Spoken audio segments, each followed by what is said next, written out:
또 2주간 만에 영상을 제작하게 되었습니다. 자, 그간 바쁜 일로 인해서 영상을 업로드하지 못하고 있었는데요. 그 기간 동안 여러분들이 제 동영상을 보시고 매매를 잘 해오셨다면 정말 축하드리고요. 만약에 잘 안되더라도 지금 다룰 장중, 주도주 단타, 세력의 눌림목자리 판별법이란 내용을 잘 청강하신다면 분명히 좋은 결과가 있으실 것이라고 생각이 됩니다. 자, 그래서 오늘 다룰 내용이 세력의 눌림목자리 판별법인데요. 장중에 우리가 이렇게 주가가 올라가고 있는 와중에 하락을 하게 되었을 때, 이 하락을 하고 주가가 멈춰 있을 때 이 자리가 과연 눌림목의 자리인지 아니면 잠시 머무르다가 하락하는 구간인지, 자, 요거를 판별하는 이 기술적인 팁들에 대해서 설명을 해 드리고자 합니다. 어떻게 하면은 이런 어떤 자리를 알 수 있을까요? 만약에 이 눌림목 자리, 세력의 눌림목 자리라면은 주가는 이 구간에 오고 반드시 반등이 나오게 됩니다. 만약에 그렇지 않을 경우에는 자, 이렇게 하락을 하게 되겠죠. 자, 그래서 우리는 이 세력의 눌림목 자리를 어떻게 판별하는지 이론적인 내용을 한번 보겠습니다.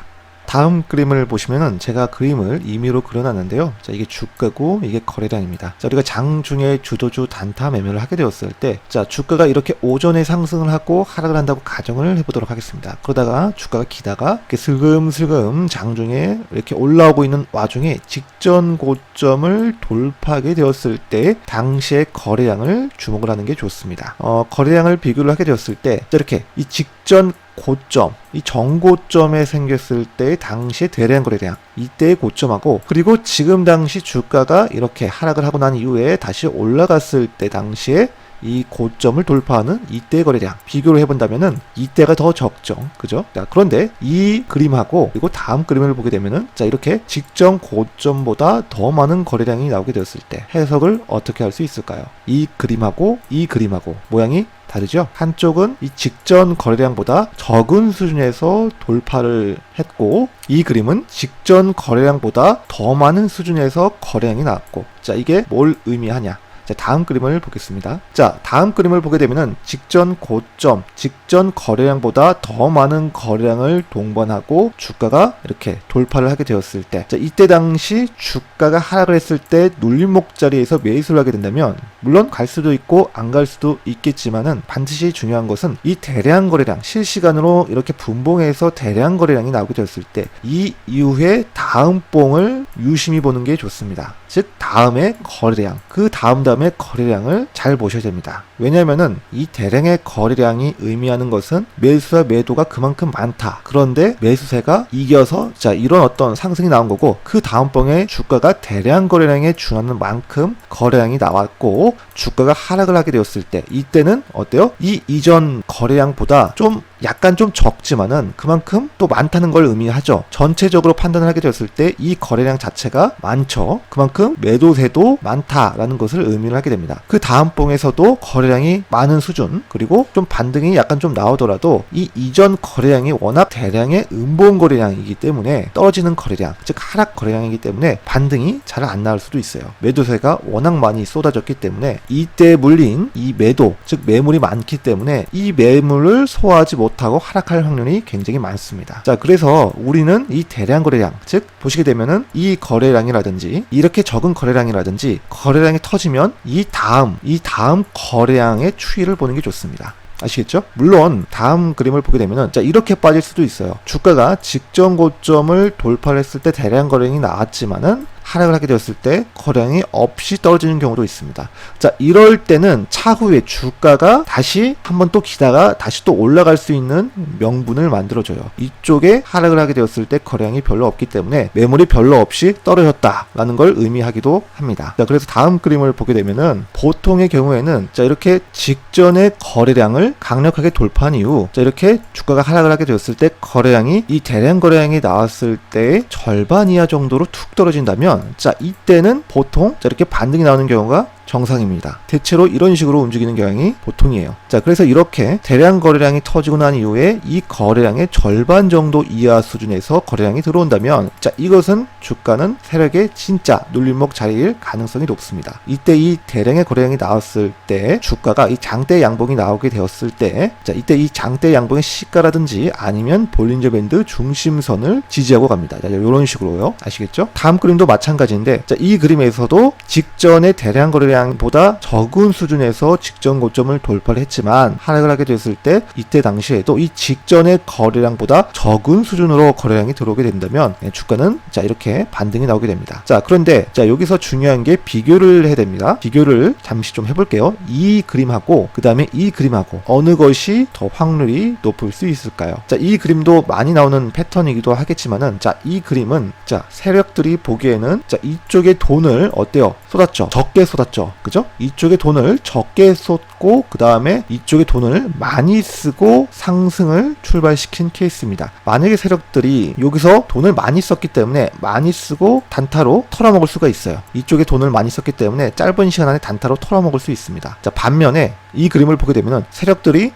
요 구간에 돈을 많이 썼죠. 직전 고점을 돌파했을 때 당시의 거래량을 보게 되면은 이쪽에 굉장히 많은 돈을 썼습니다. 자 그렇게 되면 세력들은 자 이쪽에 돈을 많이 썼고 평균 단가가 대략 요쪽이라고 가정을 해보게 된다면 주가가 하락을 하게 됐을 때 세력들은 자 여기서 더 모으겠죠. 그러면서 적은 거래량으로 즉 세력들이 돈을 이전보다 매우 덜 썼죠. 그러면 이쪽만큼 이쪽에서는 매물 저항이 상당히 없다는 걸 의미를 하기 때문에 다 이쪽 구간이 다 매집이 된 거예요. 그렇기 때문에 거래량이 적은 수준으로 이 양봉의 시가라든지 중심선을 지지하게 된다면 주가는 자 이렇게 더욱더 크게 올라가는 경향이 있습니다. 아시겠죠? 정리를 해보자면은 이 주가가 이렇게 대량 거래량이 나오게 되었을 때 물론 이것도 세력의 진짜 놀림목 자리예요. 그죠?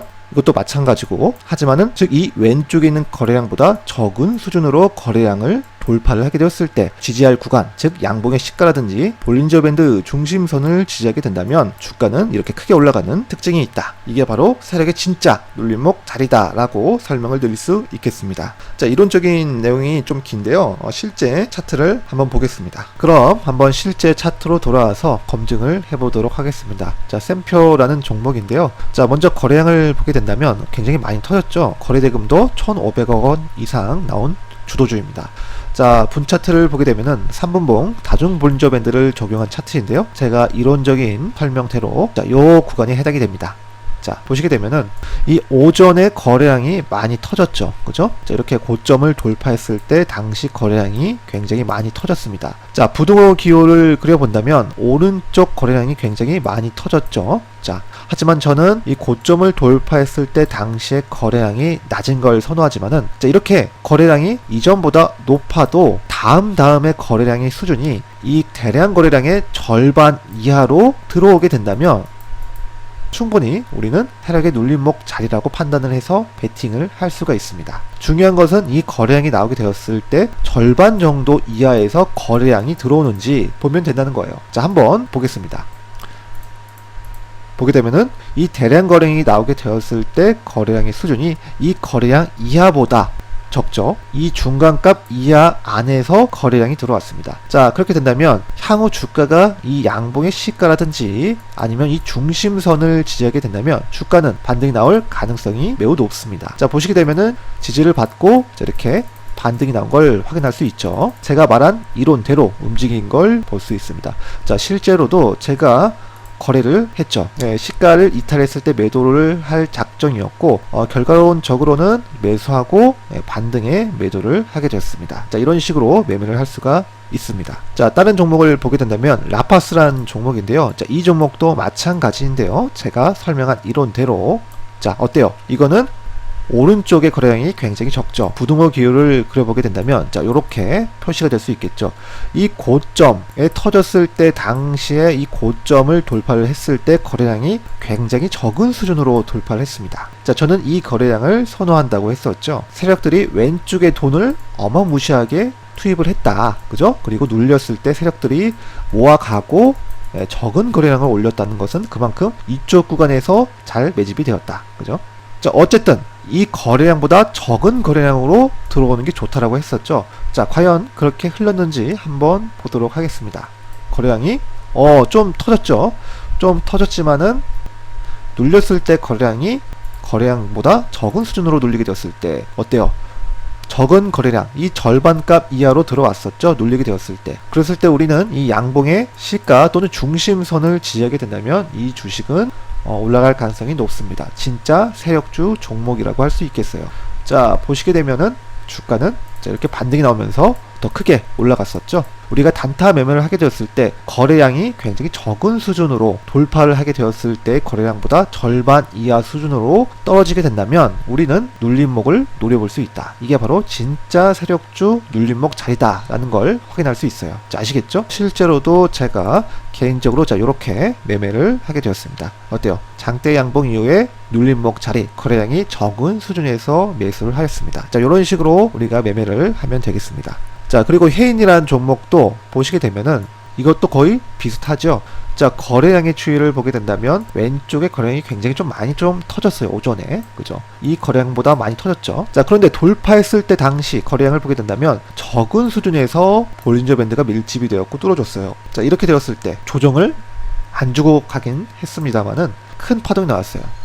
거래량이 돌파하기 직전에 거래량을 보게 된다면 거래량이 자, 이렇게 요런 식으로 이어지는 거래량이라면 충분히 주가는 여기서부터 여기까지 매집이 잘 되었다. 그래서 주가는 큰 폭의 상승률이 나올 수 있습니다. 자, 이렇게 파동이 강하게 나는데요. 실제로도 제가 설명한 이론대로 매매한 것을 볼 수 있습니다.